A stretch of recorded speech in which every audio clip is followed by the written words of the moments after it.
Selamat malam Tribunor, senang sekali saya Mesya Marsabesi bisa menyapa Anda kembali di Tribun Ambon hari ini, edisi 6 Desember 2023. Di mana sejumlah informasi terbaru dari kota Ambon dan sekitarnya akan kami hadirkan untuk Anda. Kita mulai dengan berita pertama. Kapolda Maluku prihatin meski pemecatan anggotanya turun 50%. Kapolda Maluku Irjen Pol Otaria Latif mengaku prihatin masih ada anggota Polri di bawah kepemimpinannya yang melakukan pelanggaran hingga berujung pemecatan atau pemberhentian tidak dengan hormat atau PTDH. Pasalnya sepanjang Januari hingga September 2023, tercatat sebanyak 12 anggota Polda Maluku dipecat secara tidak hormat. Angka tersebut turun sekitar 50% dibandingkan jumlah PTDH tahun 2022, yakni 25 anggota. Sehingga ia mengajak seluruh personil Polda Maluku dan jajaran agar dapat mengambil hikmah dan pelajaran dari proses PTDH tersebut. Diberitakan sebelumnya Kapolda Maluku Irjen Pol Otaria Latif secara resmi memecat 3 anggotanya. Pemecatan itu berupa pemberhentian tidak dengan hormat atau PTDH oleh Polda Maluku. Ketiga personil Polda Maluku yang dipecat diantaranya itu Pama Polda Maluku, Brigpol Herson, Bintara Polda Maluku, dan Brigpol Egi Prayitno, Bintara Polda Maluku. Dikatakan PDTH merupakan keputusan berat baginya. Namun langkah ini diambil perlu. Pasalnya, langkah PTDH merupakan upaya terakhir setelah berbagai proses pembinaan. Bahkan sebelumnya, hukuman yang bersifat ringan sampai dengan berat sudah dilakukan.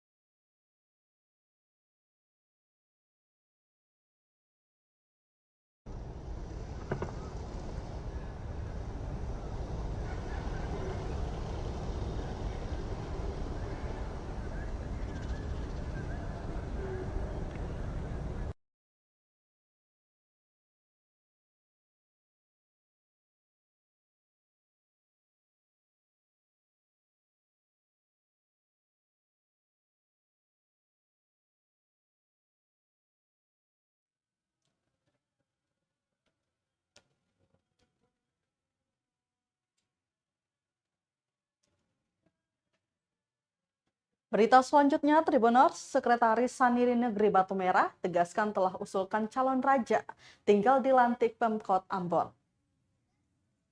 Sekretaris Saniri Negeri Batu Merah Abdul Rashid Wala menegaskan pihaknya telah mengusulkan kandidat Raja Negeri Batu Merah untuk segera dilantik pemerintah Kota Ambon. Bahkan pengusulan itu sejak 23 Februari 2022 lalu melalui surat nomor 03 garing MRP garis datar N garing BTM garing IL garing 2022 untuk menunjuk dan menetapkan Saudari Rabiati Nur Nurlete sebagai calon kepala pemerintah atau Raja Negeri Batu Merah periode 2022-2028. Pengukuhan adat hingga usulan ke pemerintah kota sekaligus menjawab polemik internal pemerintahan adat telah selesai. Termasuk persoalan regulasi yang sempat disebutkan penjabat wali kota Ambon belum beres. Menurutnya usulan kandidat Raja Batu Merah oleh Saniri Negeri diduga tidak diteruskan dengan benar oleh Alfian Lewenusa selaku kabak pemerintahan kota Ambon. Alhasil ikut mempengaruhi penjabat wali kota Ambon Bodewin Watimena dalam menyikapi persoalan di Batu Merah. Lanjutnya Tribunor, sejumlah pihak juga ikut mengintervensi persoalan kepala pemerintahan negeri itu dengan tujuan memperkeruh suasana. Kembali ditegaskan usulan tersebut sesuai mekanisme adat, bahkan telah dikukuhkan. Diberitakan sebelumnya, penjabat wali kota Ambon Bodewin Watimena mengaku pihaknya belum dapat memastikan kapan dilakukannya pelantikan kepala pemerintahan atau raja definitif negeri Batu Merah, Kecamatan Sirimal, Kota Ambon. Pasalnya Badan Permusyawaratan Desa atau BPD atau Saniri di negeri setempat masih harus membuat peraturan negeri atau Pernek terkait mata rumah parentah. Jika Pernek sudah dibuat, maka Saniri menyurati mata rumah parentah untuk segera mengusulkan calon raja. Setelah Mata Rumah Parenta mengusulkan siapa calon rajanya, barulah Saniri melanjutkan ke Pemkot Ambon untuk proses lebih lanjut.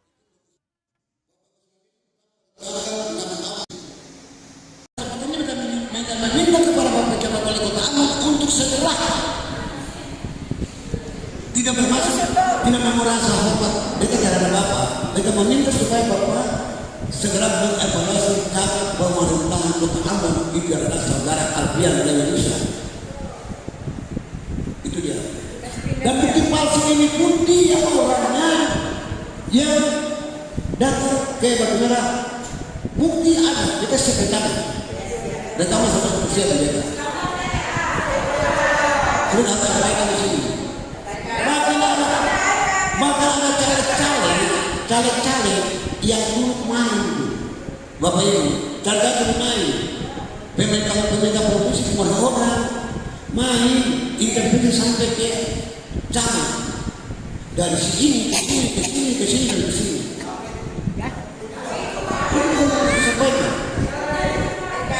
Nanti begini Bapak Ibu BK akan putar agama tadi sudah lihat kalau bisa.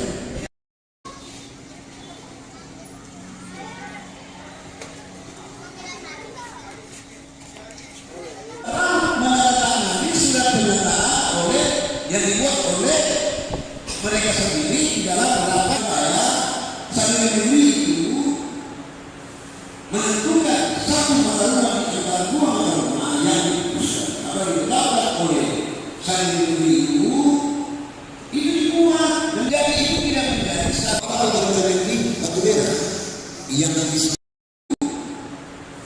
menentukan satu mata rumah serta dua mata rumah yang diputuskan atau ditetapkan oleh Saniri itu dibuat menjadi itu tidak menjadi satu mata negeri Batu Merah yang disampaikan oleh wali kota dan seterusnya itu sudah dilakukan pada tanggal pada satu mata rumah serta dua mata rumah yang diputuskan atau ditetapkan.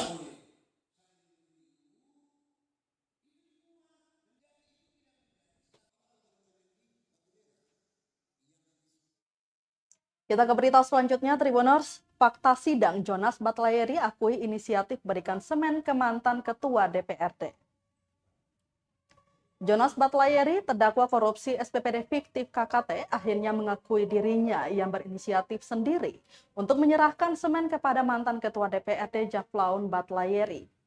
Pernyataan itu disampaikan terdakwa Jonas usai dirinya dikonfrontir dengan saksi Jaflaun Batlayeri dalam ruang sidang Senin 4 Desember 2023. Tak hanya Jonas, terdakwa Christina Sermatang juga mengakui bahwa dalam daftarnya ada 10 juta rupiah dan 100 sak semen. Sebelumnya terdakwa Jonas Batlayeri, Maria Goretti, dan saksi menyatakan jika uang dan semen yang diterima mantan ketua DPRD itu atas permintaan mantan ketua. Namun ketika dikonfrontir tidak seperti yang diungkapkan dalam persidangan. Ketika dihadirkan sebagai saksi, semua tuduhan yang diungkapkan terdakwa Jonas dibantah oleh mantan ketua DPRD Jaflaun Batlayeri. Lebih lanjut, dirinya memastikan barang yang diterimanya akan dikembalikan. Sementara terkait 10 juta rupiah, Jaflaun menegaskan tak pernah menerima. Tak hanya semen, Tribuners, mantan Ketua DPRD Jaflaun Batlayeri juga disebut meminta 50 juta rupiah dari terdakwa Jonas untuk pengamanan Ketua DPRD. Namun semua itu juga dibantahnya. Yang saya angkatkan ke Ibu Sinsu, Sampai semua Pak Kamu. kapan untuk katanya ada berita ke sana tidak? Beliau sudah komunikasi dengan Ibu, katanya sudah komunikasi dengan Sinsu, saya tidak angkat. Bagian saja dari pemberitaan. Dan saya baru lihat foto karena saudara saya kirim, saya tidak pernah ketemu sama dia. Udah, masa tahu ibu? Iya. Ini loh saya bilang Saya tidak pernah. Iya. Kenapa harus ibu? Kenapa yang lain gitu itu aja dulu? Kenapa harus Pemerintahnya lagi dia minta 50 juta. Dan saya langsung kasih. itu semua dari mana? Itu dari APBD yang Saudara ya. Jadi Pak Idras berbohong. Si siapa? Ini juga berbohong. Kalau mengatakan itu berarti berbohong. Nah, itu saudara dari mana kalau saudara benar? 2 orang saudara yang meminta. Itu saudara punya, sekarang punya terbalik. Saudara dari mana saudara benar? Dari mana saya yakin? Karena kan ini pemeriksaan laporan keuangan. Dari mana saya yakin? Emang saudara itu malaikat?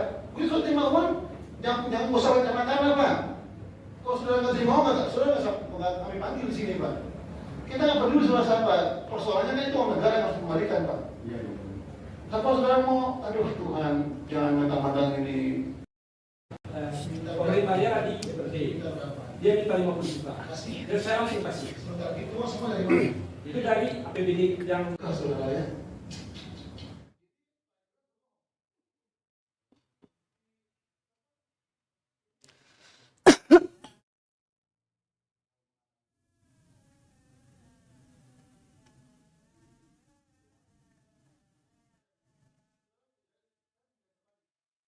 Kita ke berita selanjutnya, Tribuners, nama masuk DCT Pemilu 2024, caleg dari Partai Garuda malah mengadu ke Bawaslu Maluku. Ketua Bawaslu Provinsi Maluku, Subair, mengaku tengah menerima aduan dari salah satu caleg yang masuk dalam daftar calon tetap atau DCT Pemilu 2024. Kata dia, caleg tersebut telah melaporkan DPD dan DPP Partai Garuda, yang merupakan partai politik dengan mengusung namanya sebagai caleg.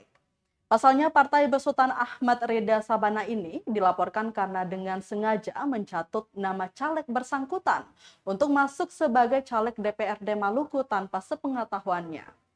Kata Subair, semua tahapan yang dilakukan mulai dari persyaratan, berkas pendaftaran, dan dokumen lainnya yang dimasukkan ke KPU tanpa diketahui sedikit pun oleh pemohon. Subair mengungkapkan dalam sidang, DPD Partai Garuda Maluku telah mengaku bahwa itu murni kesalahan mereka melalui LO Partai. Terungkap juga bahwa memang beberapa nama sengaja dimasukkan, tapi telah dicoret oleh KPU atas permintaan Partai Garuda. Lanjut Subair, meski DPD Partai Garuda Maluku sudah meminta maaf dan mengaku kesalahan mereka, namun mekanisme sidang tetap akan dilakukan.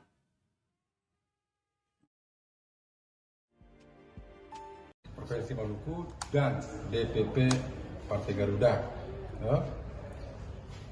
Sidangnya tadi sudah kita lakukan dengan agenda pembacaan laporan pelapor. Sudah selesai. Ini menarik, dalam sidang tadi, dalam jawabannya secara lisan, Partai Garuda menyampaikan permohonan maaf atas kejadian ini dan mengakui bahwa itu mungkin kesalahan dari LO Partai Garuda. Memang beberapa nama yang masuk dan tidak pernah diusulkan oleh nama-nama yang bersangkutan itu telah dicoret oleh KPU atas permintaan Partai Garuda. Tapi ada satu yang tersisa. Jadi sebenarnya ini clear bahwa Garuda mengakui bahwa itu kesalahan mereka minta maaf, tetapi mekanismenya harus tetap jalan untuk bisa mencoret yang bersangkutan dari DCT nantinya. Itu kan harus ada putusan dari Bawaslu. Jadi ini menarik, saya pikir jarang ada terjadi di mana caleg melaporkan partainya. Biasanya kan partai melaporkan.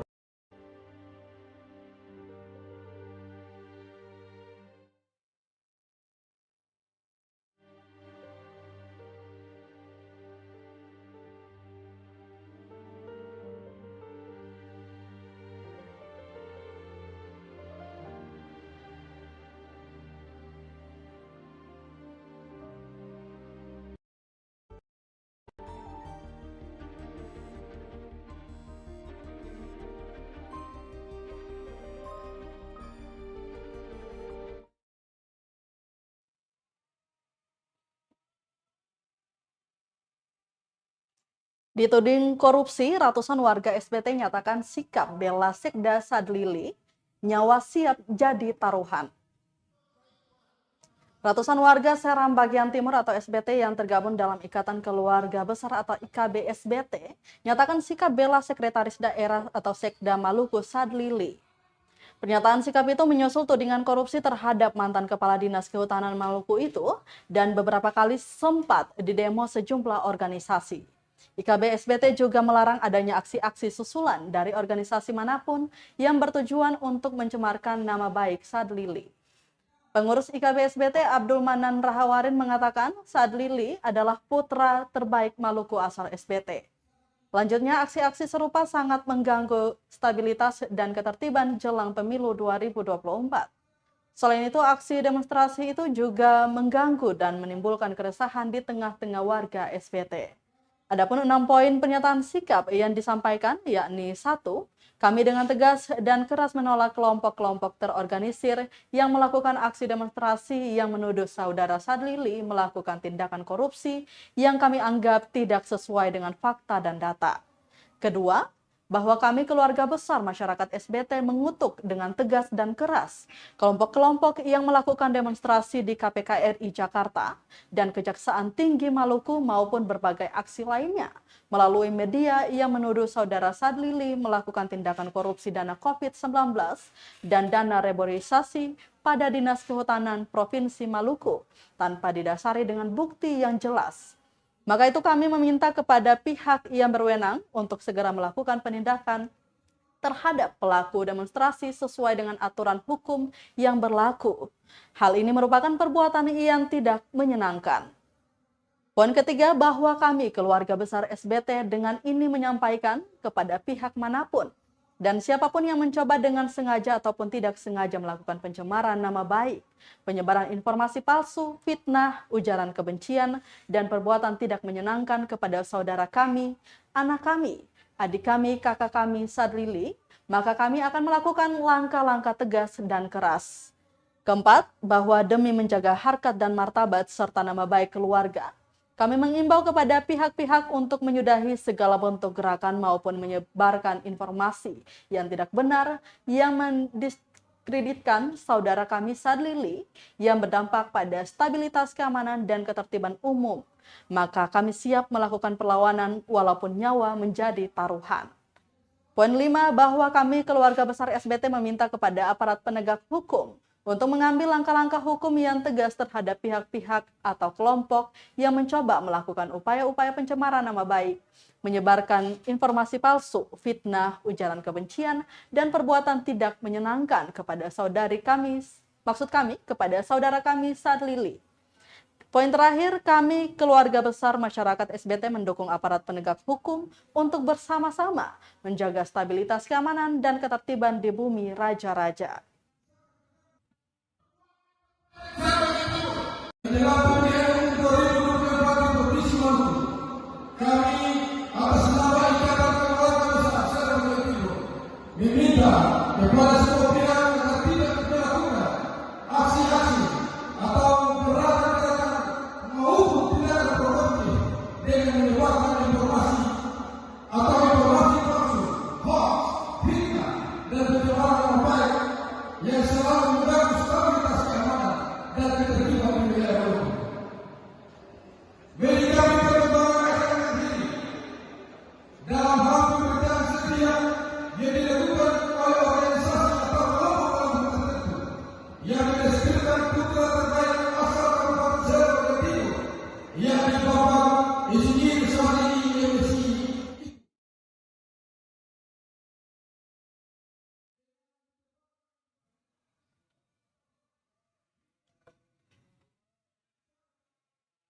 Suami dituding korupsi, Nita bin Umar minta waktu bicara depan warga SBT. Nita bin Umar minta waktu bicara di akhir jumpa pers Ikatan Keluarga Besar Seram Bagian Timur yang berlangsung di Gedung Asari, Kota Ambon, Rabu 6 Desember 2023. Di hadapan ratusan warga SBT, istri Sekda Maluku Sadlili itu menegaskan tudingan korupsi yang menyasar suaminya adalah isu provokatif yang kental nuansa politik. Isu itu sengaja dihembuskan untuk menjatuhkan suaminya yang tengah menjalankan tugas sebagai sekda. Dalam kesempatan itu, perempuan yang tengah mencalonkan diri sebagai Dewan Perwakilan Daerah Maluku itu mengaku terharu akan dukungan warga SBT kepada suaminya. Berulang kali, Nita berterima kasih atas kehadiran ratusan warga di Gedung Asari. Diketahui dalam jumpa pers itu, sejumlah tokoh Pemuda perwakilan Ikatan Keluarga Besar Seram bagian Timur menyatakan dukungan kepada Sadlili yang tengah diterpa isu korupsi.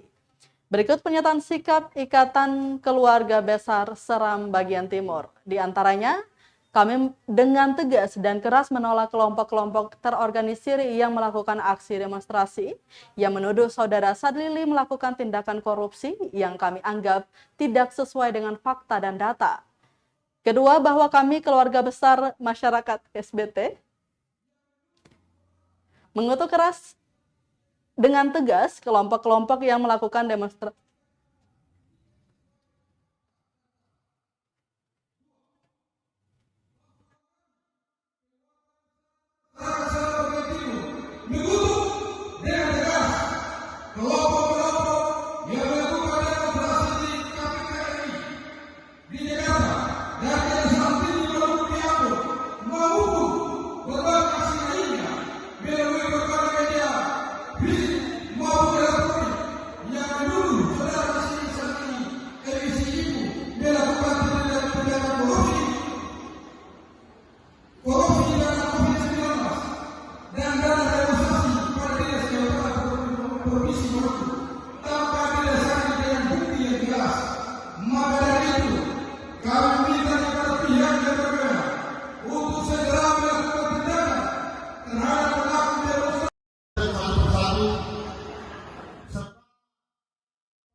Kita beralih ke berita lainnya, Tribuners. Jelang perayaan Natal, ornamen lampu kerlap-kerlip berjajar hiasi Jalan Patimura Ambon.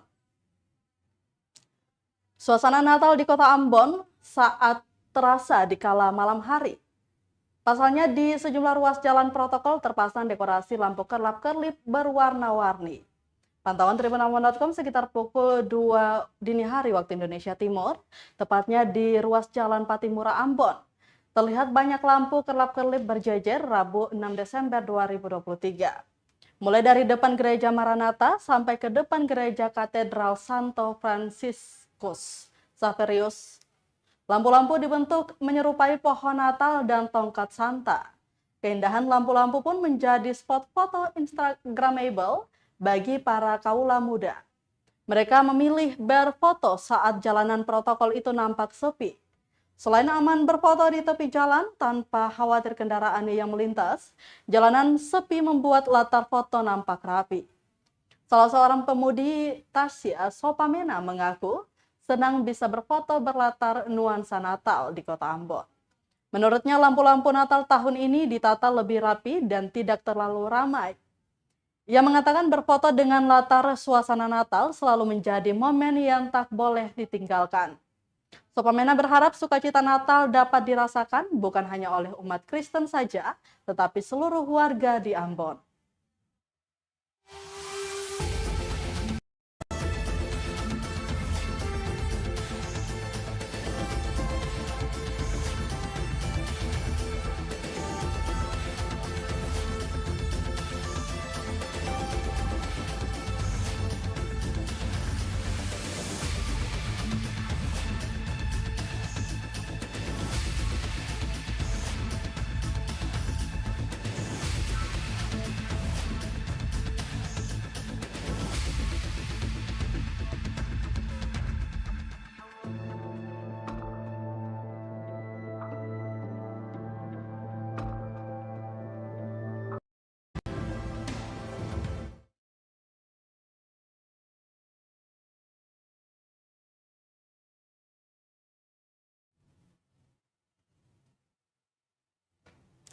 Semarak Natal di Ambon, ada dekorasi Christmas in Disneyland.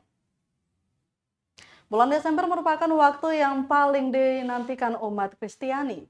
Tak ketinggalan, dekorasi Natal mulai terpasang di gereja, rumah-rumah warga, gedung perkantoran pemerintah, hingga hiasan lampu-lampu di jalanan kota Ambon. Salah satu dekorasi yang menjadi pusat perhatian yakni di kediaman Wakil Gubernur Maluku Barnabas Orno. Berlokasi di kawasan Karangpanjang, Kecamatan Sirima, Kota Ambon, Anda bisa datang untuk berfoto pada halaman yang didekorasi layaknya negeri dongeng. miniatur istana bernuansa Eropa dikelilingi belasan pohon Natal. Karakter kartun Mickey Mouse dan Minnie Mouse selaras akan konsep Christmas in Disneyland. Terdapat juga sebuah pohon Natal berdiri kokoh setinggi 8 meter. Di sisi lain ada patung Santa Claus yang duduk dengan kado-kado Natal. Sejak pertama kali dibuka pada Senin 4 Desember 2023 kemarin, halaman kediaman Wagub ramai dikunjungi ratusan warga. Petugas Satpol PP Martin Tuakora mengatakan mereka datang berfoto untuk mengabadikan momen Natal bersama keluarga, teman, sahabat, dan kekasih. Dikatakan dekorasi tersebut terbuka untuk masyarakat umum. Lampu-lampu mulai dinyalakan saat hari mulai gelap, yakni mulai pukul 7 waktu Indonesia Timur hingga pukul 1 waktu Indonesia Timur.